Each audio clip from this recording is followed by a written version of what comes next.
disturbing. Because we wouldn't want disturbing in a horror movie. And they had to shorten the length of time spent viewing the crushed head of Tatum, which, I mean, I would have liked a longer shot of that, because I was looking for that in the movie, and yeah, she's on for like half a second, maybe. The MPA wanted to cut out the graphic shot of the killer stabbing Casey Becker at the beginning, but Wes Craven claimed it was the only take they had of the film. He lied. And the shot remained intact. The scene from the finale where the killers stab each other, creating large amounts of visible blood, the MPAA required that the blood could not be seen in motion, which I don't believe it did, falling to the floor from the bodies. What weird notes. I've never understood the MPAA. Nobody has. And there's a documentary about it, and I understand it even less. A fantastic documentary. It really is, but Jesus, does it make it even make less sense. Producer eventually had to step in, realizing they were never going to get an R rating. And after a conversation, was able to obtain it. Wes was shocked and wanted to know what he had said to the MPAA to get them to give the film its R rating. He told them to view the film as a comedy and satire, not as a horror film. Completely changed their viewpoint, which is why they're full of shit. Watch the documentary. This film is not yet rated. It'll open your eyes and make you go, seriously, this is fucked up. Courtney Cox and David Arquette met and fell in love on the set of this movie. They eventually married but divorced in 2013. Not the happiest of stories. Apparently they're still friends, though. Well, so good on you. Because she was in a show called Friends. That wasn't the joke, but I'll take it. Accidental humor. It's the only way I'm funny. Yeah. Don't jump in to disagree, asshole.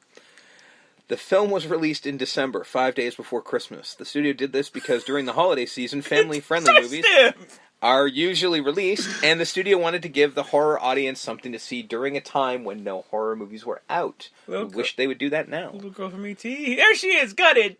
Christmas! It opened at number 4 with $6.4 million, which led the studio to believe the film had flopped. However, the film's good word of mouth is what led to its success at the box office. Just carried it. With every week it went up, which does not happen ever anymore. No movie or stayed in the same place at the box office. By the end of its run, it ended up making over $100 million just in the U.S. alone. Yeah, nobody trends up. Mm-hmm. Well, maybe Oscar movies, but yeah. The use of caller ID, which was relatively new at the time, increased more than threefold after the release of this film. Huh. Now, we don't have to do this, but what I have in my hands is something that I was able to obtain off the internet, which is straight up just called Who Killed Who. It is a complete rundown. Some guy, because you know it's a guy, sat around and watched nothing better to do for a week. And basically worked out who was under the mask at each point. And I'm not kidding, it's fucking long. Wow. So we don't have to do this. All right. But it does exist. So while we run down the film, you can refer to your notes. I'll try my damnedest. Yeah. All right. So we get to Scream. Mm-hmm. After all that, notes. Want to make my own note. This is my favorite franchise in the horror genre. So it's funny how that worked out. That us doing Wes Craven, worked out well. Covers both of us. I mean, it's more and more proof of just what I've been saying forever: is that Wes Craven, in fact, is a god. Yeah. So it's unfortunate. Again, he didn't pass away; he just ascended. As not great as it is, I still would have liked to talk about Scream 3, but we have parameters here. You wanted to talk about Scream 3, did you? Yeah. Well, I could pretend that never happened. Hey, we're covering all of the Nightmare movies, and there's some of those that are, For me, only one of them I would just be like, all right, that's not that great. The rest of them I love, so, I'm not gonna spoil which one it is. But yeah, there's one where I'm like, you know what, this isn't so good. You should really take off those road-colored glasses, Steve. Fuck no. My life is so much happier this way, and I'm gonna keep that. So we get Scream. Mm-hmm. We get Drew Barrymore. We do. Getting a phone call.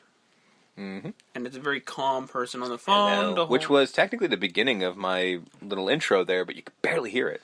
Hello. Hello, who's this? And then just like, you got the wrong number, it happens all the time, bye, click. Yeah. Calls back. Keeps calling back. And then she stays on the phone with him. Well, he's starting to sound nice. He's kind of flirting with her, and, she's a high school student who I'm guessing is a cheerleader, so flirty, I would assume, is kind of her thing. Yes. I mean, we do get to a boyfriend later on in the scene. Yeah, but so according it's to... like, But when he asked her, she didn't have a boyfriend. Yeah. So she's flirting. That's all it is. Just a girl flirting with a random asshole on the phone. I can think of worse ways to spend her Saturday night. Although I guess Home Alone eating popcorn is kind of sad. She's about to go sit down and watch a video, which proves this is 1996. Yeah.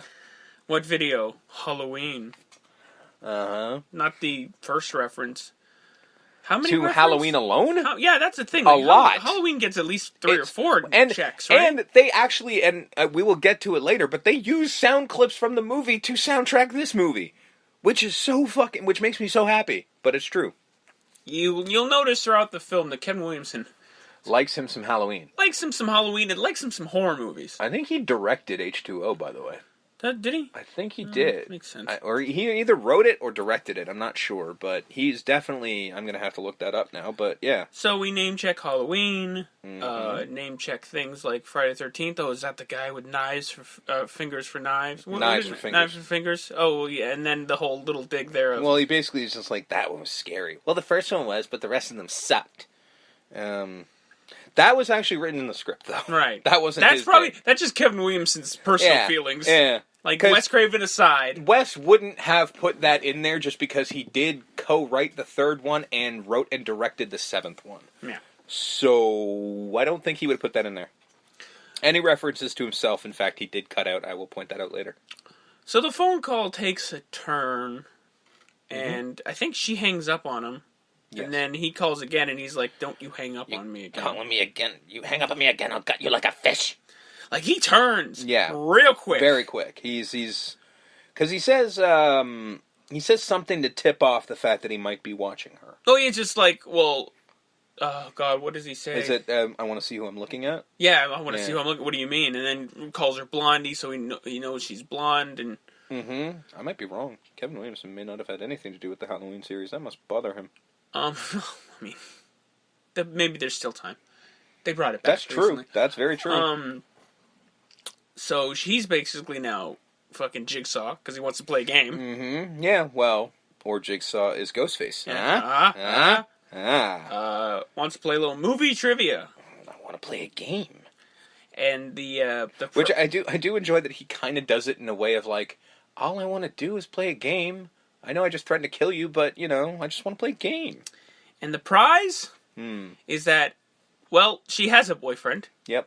He's big and he plays football and he'll kick the shit out of you. Yeah, and they cut to a guy in a chair who's not big. No. Who might play football. He's got a Letterman jacket on. I mean, that's the only definition that he did play football, is that he has the jacket on. But he doesn't look like he's kicking anyone's ass because he little. duct taped to a chair. He little. And Kevin Williamson had nothing to do with Halloween whatsoever. Well, there you go. Yeah.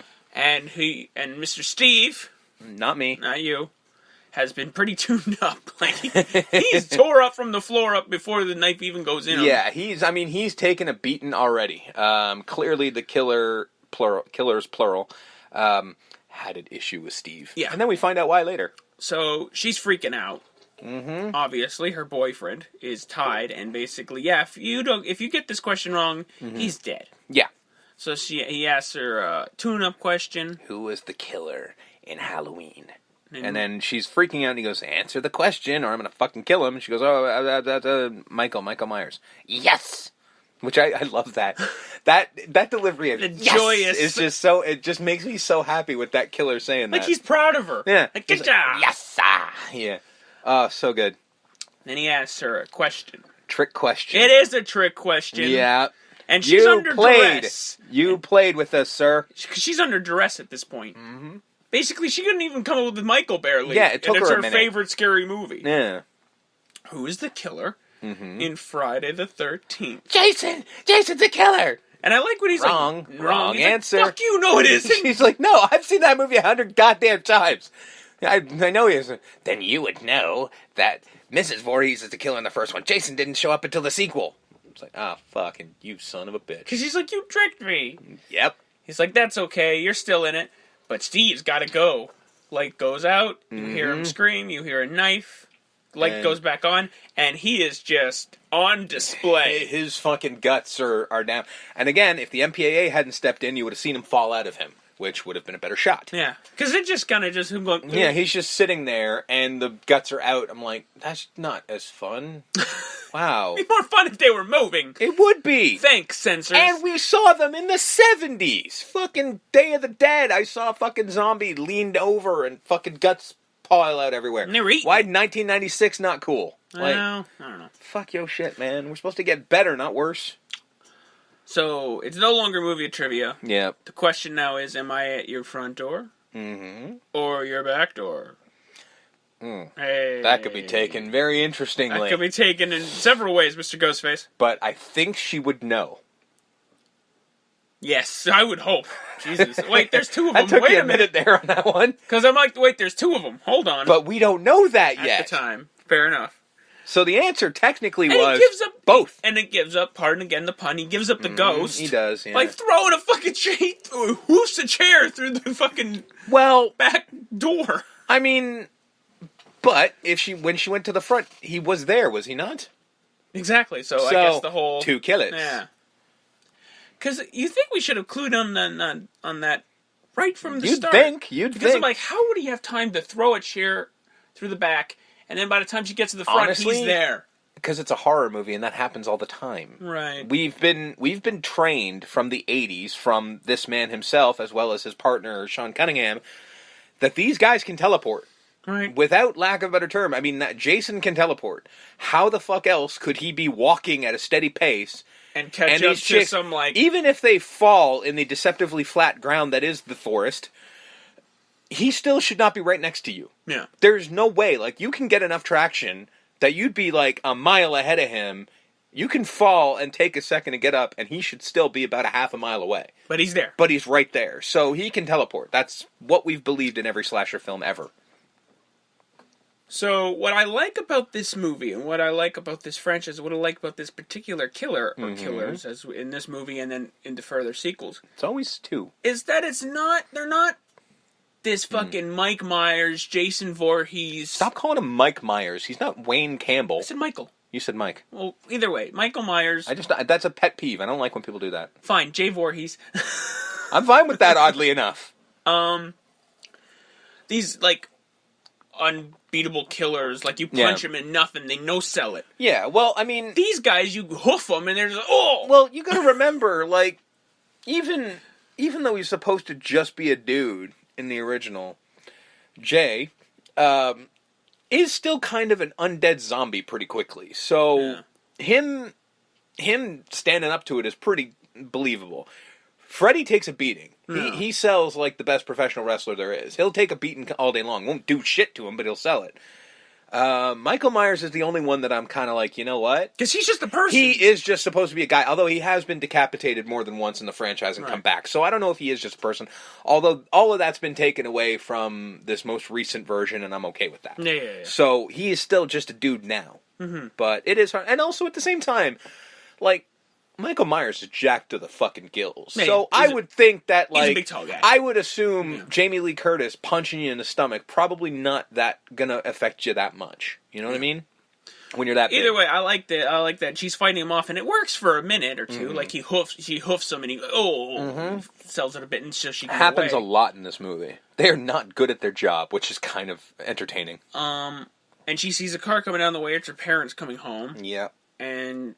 the first iconic shot of the movie is her running towards the car, slow motion. They make fun of it in Scary Movie. Yeah. Her Ghostface catching her, grabbing her by the throat, knife, reaching back and just boom, right into the shoulder. Right into the shoulder. Great shot. The knife going in looks fantastic. And then I like because she gets to her parents. Like she can you see her in the same frame as her parents. The first thing that happens is, and I was looking for this because I'm like, wait, because that stab was in the shoulder. She should still be able to scream. What happens is he knocks her down and starts choking her, and that's why she can't talk. I'm like, fuck, they thought of everything. Because she goes to say mom and all the like she could barely. I mean, anything. If you want to pick, she could fucking smack stuff, right? Oh yeah, like, I guess she could like pick up a potted plant and like, hey, I'm here. She could have hit something, could have done something, but she kind of doesn't. Which I'm like, all right, well, we're still in a horror movie. shit don't go well that easily. But I'm like, yeah, she's standing right next to one of those fucking beams that all these houses have. Hit it with your arm. Who cares? Like, hit it as hard as you can. Break your arm. Somebody